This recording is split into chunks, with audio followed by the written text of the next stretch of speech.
देखो aldehydes and ketones का तो सेम मैकेनिज्म है एंड आई होप आपको समझ आ गया होगा। अब बात कर लेते हैं अल्कोहल्स की, ठीक है, कि how iodoform is coming positive in alcohol, जबकि उसमें ना कार्बोनिल कंपाउंड है ना कुछ है।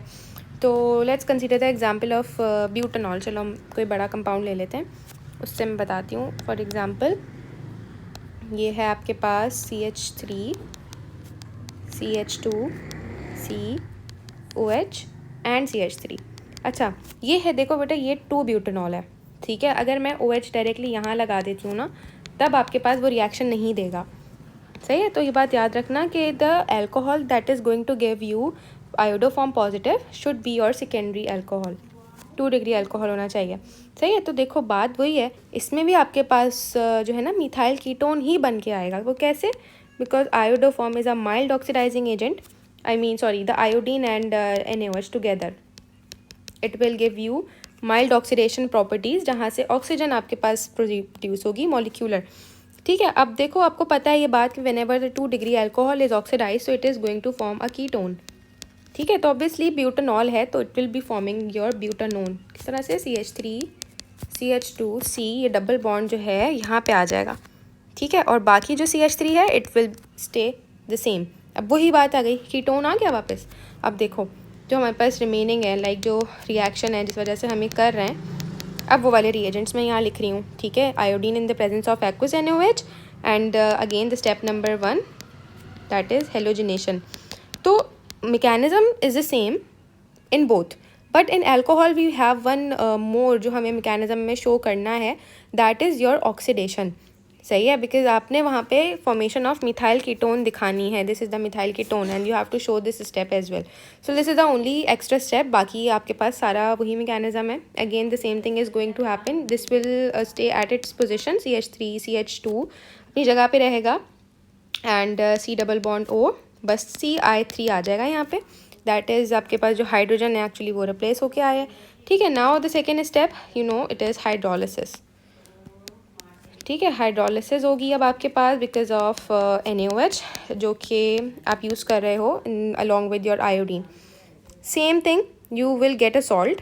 अब आपके पास बिकॉज 3 कार्बन है, इसने तो अलग होना है ना, तो carbon number it is the same जो कि आपके पास बच रहा है। सॉल्ट आपके पास इस वाले कंपाउंड से आता है और जो आयोडोफॉर्म है वो तो ऑब्वियसली फिर इसी तरह यहाँ से आएगा।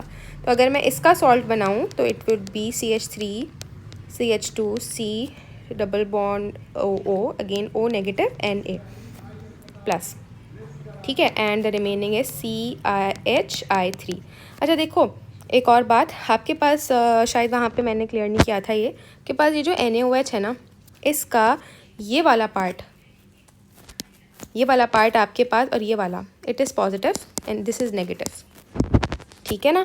तो ये पूरा जाकर सेम उसके साथ, बिकॉज यहाँ पे carbon is partially positive and वो ऊपर वाले ऑक्सीजन की वजह से नेगेटिव होता है, तो ये वाला पूरा ग्रुप आकर यहाँ अटैच हो जाता है, सही है। अब देखो कार्बन यहीं लगी हुई है, ये O ऊपर वाला O है और ये ONA आपके पास यहाँ से आ रहा है, ठीक है। तो आपके पास ये एक सॉल्ट बन जाएगा, इसको हम कहते हैं sodium propanoate and it is actually the sodium salt. तो आपके पास आयोडोफॉर्म रिएक्शन में all you are getting is sodium salt, चाहे वो आप एल्डिहाइड्स की बात कर लो या फिर आप कीटोन्स की बात कर लो। यहाँ पे कहाँ बनाया मैंने sodium salt, wait let me check, ये रहा, this is the sodium salt. तो सब में बनेगा जो भी आपके पास कंपाउंड है that is going to give you the sodium salt, और कोई सा भी अल्कोहल है but it should be the 2 degree alcohol, it will give you iodoform positive, ये येलो प्रेसिपिटेट्स आते हैं। तो देखो अगेन मैंने आयोडोफॉर्म ये चीज़ अलग से कहीं पे भी प्रिपेयर नहीं किया है, ये ड्यूरिंग द रिएक्शन मेरे पास प्रिपेयर होकर आ रही है, that is why I am saying कि पॉजिटिव आयोडोफॉर्म रिएक्शन है। अगर ये नहीं बनेगा इट मीन्स कि आपके पास ये ग्रुप एब्सेंट है, ये प्रेजेंट नहीं है, ठीक है। तो इसी तरह से आपने जज करना होता है कि कौन सा मॉलिक्यूल जो है वो आपके पास पॉजिटिव आयोडोफॉर्म देगा। अच्छा यहाँ पे कुछ कंपाउंड्स लिखे हुए थे और मैंने आपको एक ये भी बताया था कि अगर कोई अल्कोहल है it must have 1 hydrogen and it must be secondary for CHI3 to B